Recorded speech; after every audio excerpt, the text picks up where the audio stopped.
We continue with your bulletin. 8.2 million working-age South Africans were out of work in the first 3 months of the year, with unemployment edging up to 32.9%. That's from 31.9% in the last 3 months of last year. Youth and women remain the most vulnerable in the economy, and concerningly, many of them are discouraged from continuing their job hunts. So what role could small and medium-sized enterprises and cities like Johannesburg play to put a lid on the crisis? Business reporter Ntokozo Khumalo has the details. Space of just 3 months, almost 300,000 more South Africans joined the unemployment queue.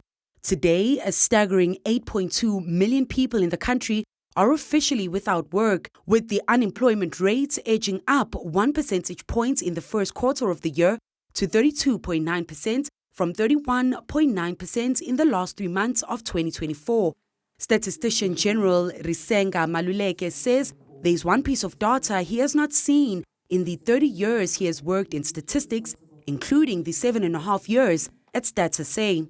Out of the 10.3 million young people aged 15 to 24 years in South Africa, 3.8 million of those are not in employment, education or training, returning a net rate of 37.1%. For me, I see we pass, we go to school, we get good grades, we go to university, we get degrees, but we can't find job because the government is failing the youth. But on the other side, I can see on the business side, when you want to open a business, it's all good. So I have a good planning for my future. I think I will go for the business side. The founder of Breadbox, Ntokozo Khumalo, says the spark behind her business was never to profit, but to upskill individuals like the boys from GP Education Center. We started in 2016 with the women, just teaching them how to bake after work, during the weekends. So we sacrificed everything else to make sure that these women at least have something to take back home.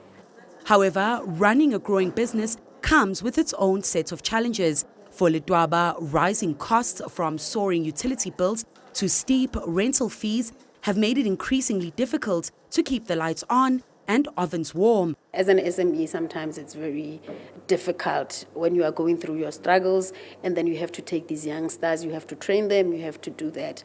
But our approach is that if we don't give them a chance, who will? The founder of Local Abode and partner of Jozi My Jozi, Stephen Dupree, says businesses such as Breadbox should be thriving in the city. But there are bottlenecks they are trying to weed out to enable young people to take on opportunities in the city. We have issues like basic infrastructure.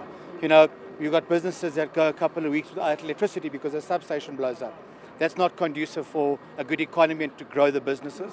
But that's where the new presidential work streams between national, provincial and local and business are looking at how we can better change those things around.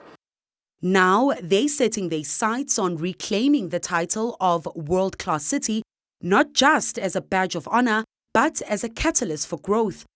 You've got affordable accommodation in the city, so people can live here for relatively cheap compared to outside of the city. Couple that with reasonable accommodation for office space, and you've got an amazing setup there.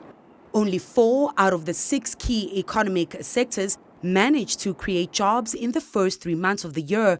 The biggest employment gains came from the transport and finance industries, offering a glimmer of hope. But that hope was dimmed by significant job losses in the trade and construction sectors, where thousands were left without work. For Newzroom Afrika on Channel 405, I'm Ntokozo Khumalo in Johannesburg.